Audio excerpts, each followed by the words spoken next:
Small businesses, though, can now start applying for the Paycheck Protection Program as of today. Yeah, that program part of the massive $2.2 trillion CARES Act passed by Congress last month. Our Annie Sadowski joins us from home after talking to a local business. And Annie, they've already sent in an application, but they're running into some problems.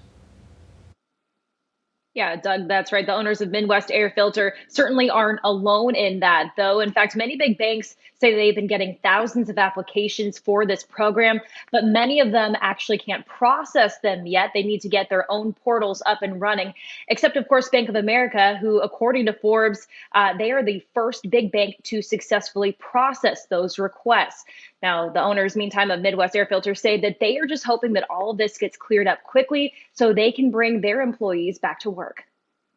Which has been pretty difficult for us. Marcy and Jonathan Shoham have been running Midwest Air Filter for 16 years together. The commercial, residential, and industrial distributor and manufacturer itself has been around for 70 years. It's just right now most of our customers are closed, unless they're a food processor or a hospital. They say they've been doing everything they can to keep their business afloat amid the coronavirus pandemic, including applying for the Paycheck Protection Order, or PPP. We do have it all compiled together.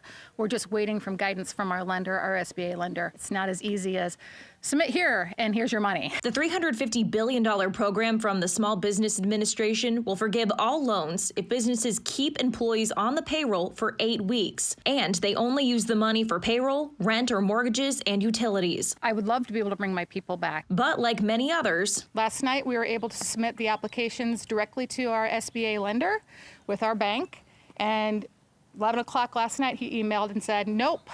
There will be a portal that you'll have to submit it on now. And that's just what Ed Garner, the regional director of the Michigan Small Business Development Center, was expecting. The immediate concern was our financial institutions and lending institutions prepared for kind of the onslaught that we figure they're getting today.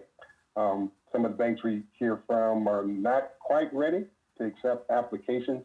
So they've all been gearing up. And hopefully, if they're not ready today, they'll be ready by Monday. Since businesses have to apply directly through their SBA-approved lender, it's up to those banks to get their systems up and running. But even if it's slow going at first, Garner encourages all small businesses to apply. I would advise people to go ahead and submit because there is a cap on how much money they're going to spend.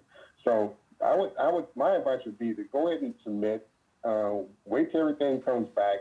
If you get accepted into the program, they'll tell you how much money you can get. You can make a decision at that particular time, whether or not you want to move forward with the loan or the grant. The Shohams say the money would be a huge relief. I would love to be able to come back in, sort of do business as usual, so my customers can rely on me. We're in touch with our staff, and they're really wanting to come back to work. And while they wait for progress and more specifics about the PPP loan, they're encouraging others in their position to hang tough. As a small business owner, you're pretty resilient anyway, and you have the entrepreneurial spirit. We're all in it together. We really are.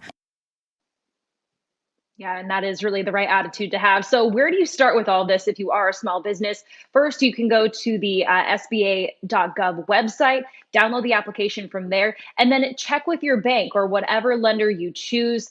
See if they are participating in that program to begin with, and then see where they are at processing those applications. If you have any questions, the Michigan Small Business Development Center is still open. They are doing meetings virtually, and they can kind of help guide you through the process. And there are tons of resources out there from the SBA to the Treasury website. All of them are linked with this story on fox17online.com. Guys, back to you in studio.